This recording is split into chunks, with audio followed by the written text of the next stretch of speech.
Good. I just need more examples. I got the deer cow up here. I got the deer cow up here. So I'm wanting you to start out with a tone. So take the tone. Can somebody get me a paper towel, please?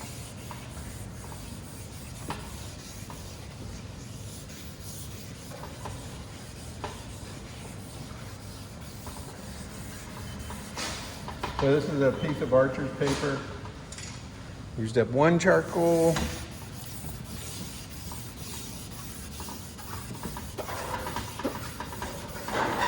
Oops, sir. So this is about 80. This is like a 70 or 80% value. But I want to dial it back so it's and smooth it out a little bit. So I really like the hanging dog thing, but I also like the cow, the deer cow. So I'm picking out what I want to do.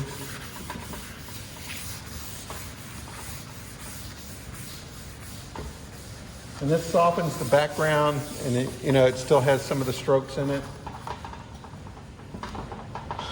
Okay, so how many are having trouble at this point? I'm establishing what I'm going to draw. I want to fill the page, fill the board.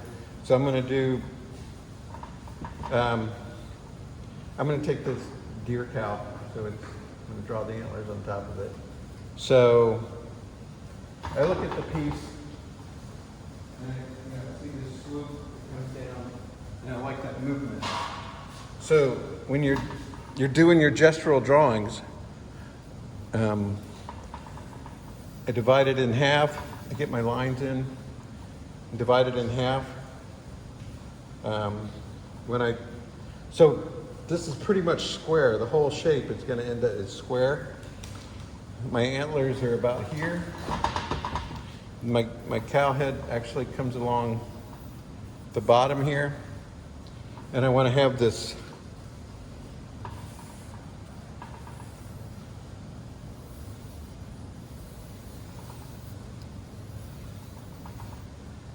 so this is my gestural drawing. I want to have this movement to it. That's loose, right? Really, really loose, really big, but it has kind of the movement. I'm looking at my points.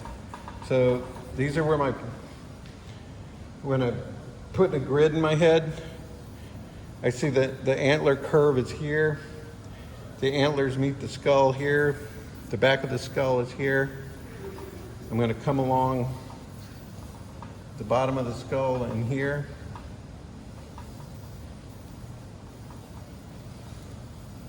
And I'm looking for my points at this point. I'm looking for my movement points. Yep. It just makes sense. It's all over the place. And the vine charcoal turns to dust, turns to a ground on the surface, and so it becomes something to work with. So now I want to now that I got my movement in there, I got like my points. This is going to be my eye. Once again, if your eye is round, I know you're not taking observations of your eye. It's not round. And one eye's here, one eye's here. And from the eye, I have this cheekbone that swoops along here. I'm going to put some of the highlights in to see what I'm doing. Does this make sense? Make it artistic. Flows. So I'm going to do the same thing with my whites. I'm going to start. I'm using this as a paintbrush, so I'm not scrubbing. I'm just putting in my highlights.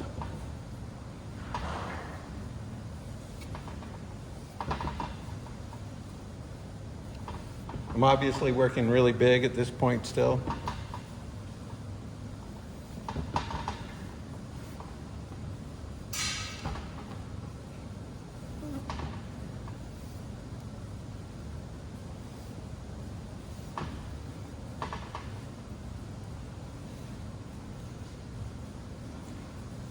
I'm starting to draw. I'm drawing with my kneaded eraser.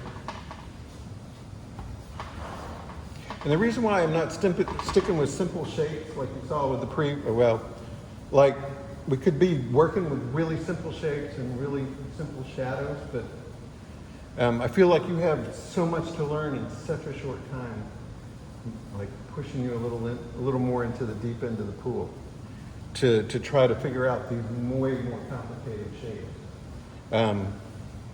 Because this is more like where you need to be. Understand you could be using simple shapes to do this same assignment,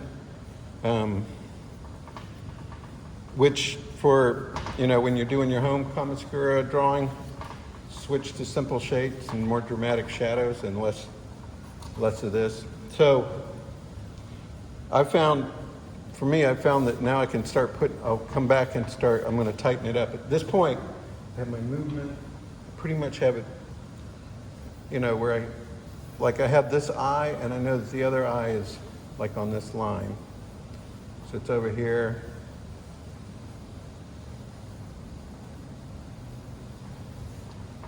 Go into the snout.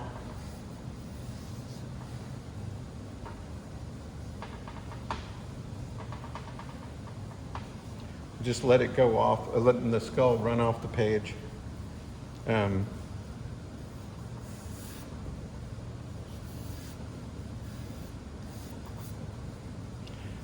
And when I'm looking at this piece, when I'm looking at individual little parts, so you see how I'm working all over it?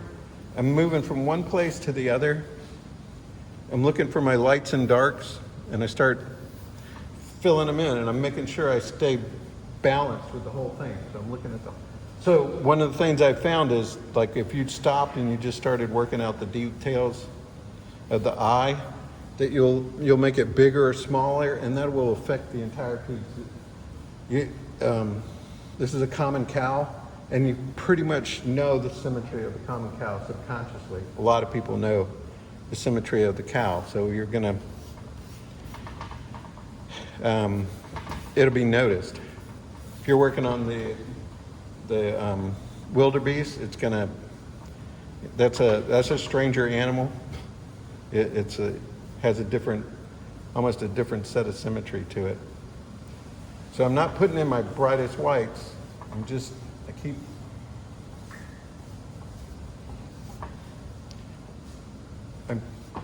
doing paint strokes. See how it's starting to come together? I'm thinking, I want you to stay, I think this is kind of hard. This takes discipline to, this is where you're learning a new habit for yourself.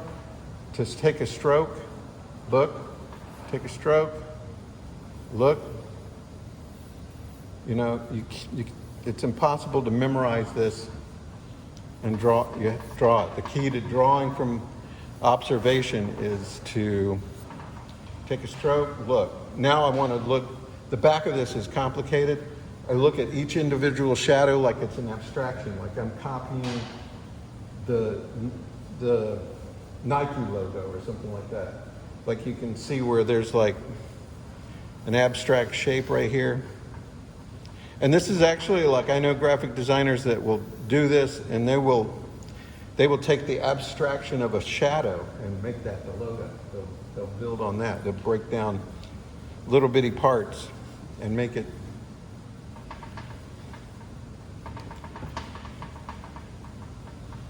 Okay, let me get up to me.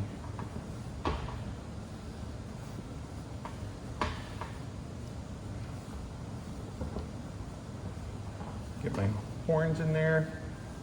Oops. I think I can get my horns in there.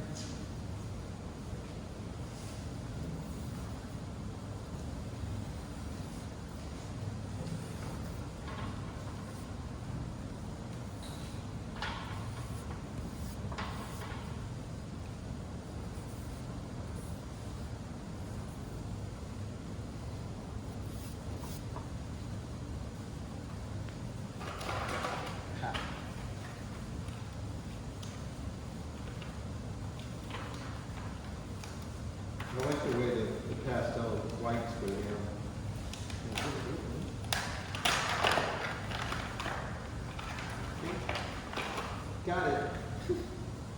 So I like to hold a couple of, I'll hold like several different things in my hand.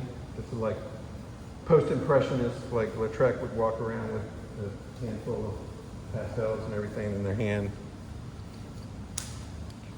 I wanted a smaller piece anyway.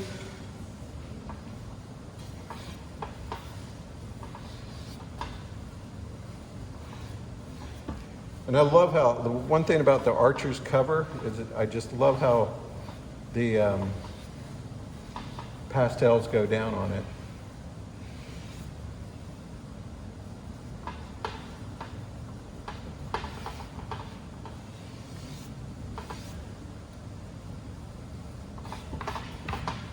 And see how you can see through the pastel and see the underlying movement?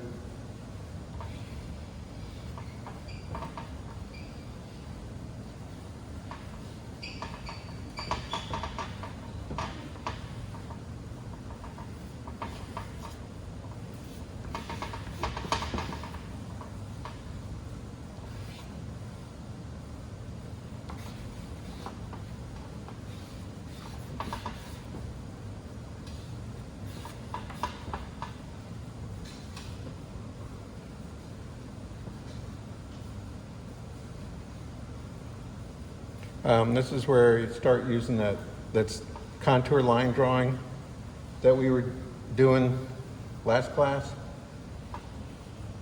This is where I start. And like okay, so you're looking for as much interest as you can put into your line. Variation, structure. It's not all one line. You see how like the top of this, I've just made it a white highlight. Change the shape of it because it's a little off.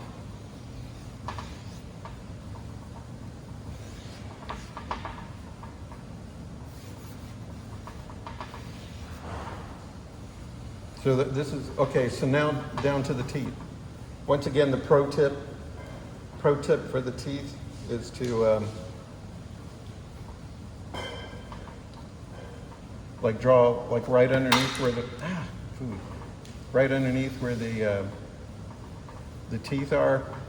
You like put in the dark shadows there, and then you put the dark shadows under the teeth, but you don't join the line. You don't draw a circle for the, do not draw a circle for the teeth.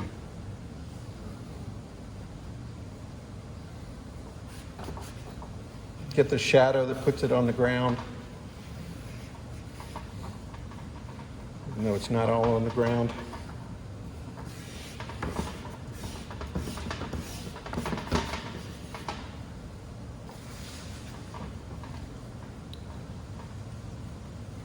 Come back with your highlights.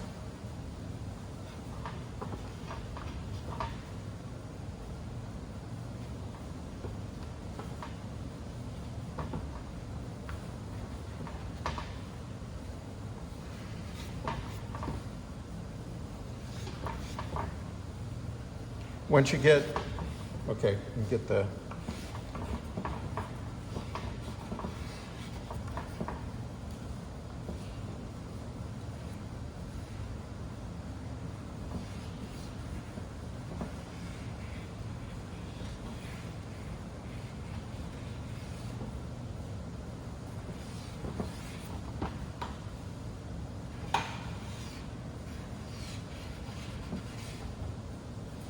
so I've changed the shape of the antlers as I'm doing them because it was off, so I'm finding it more and more.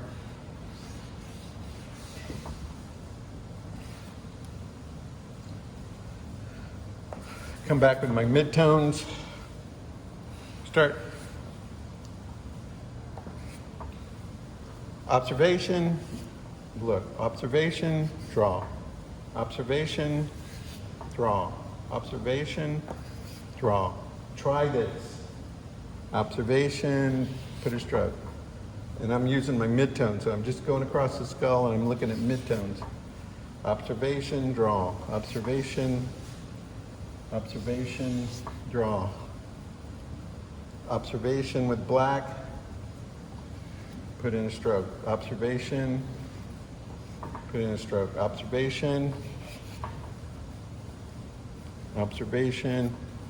And someday, you'll be able to draw like me. You will be able to do this. Some of you can already do this. This is moving, this is making you move faster. So now at this point, so I do draw observation for another half hour. So the next step is to dial in the details if you want to get your charcoal pencil and start coming back and doing finer details.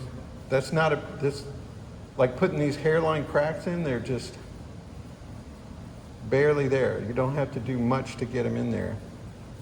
There shouldn't be big bold lines that I see show up. I'm not going to put and those little lines kind of define the shape. So I'm going to come around. And everybody remember doing the contour line drawings where we're just kind of going around. You're not building you're not making it dark outlines. You're trying to draw the interior lines. And so I'll do this for the next hour, getting details in. If I need to lift out highlights, do that.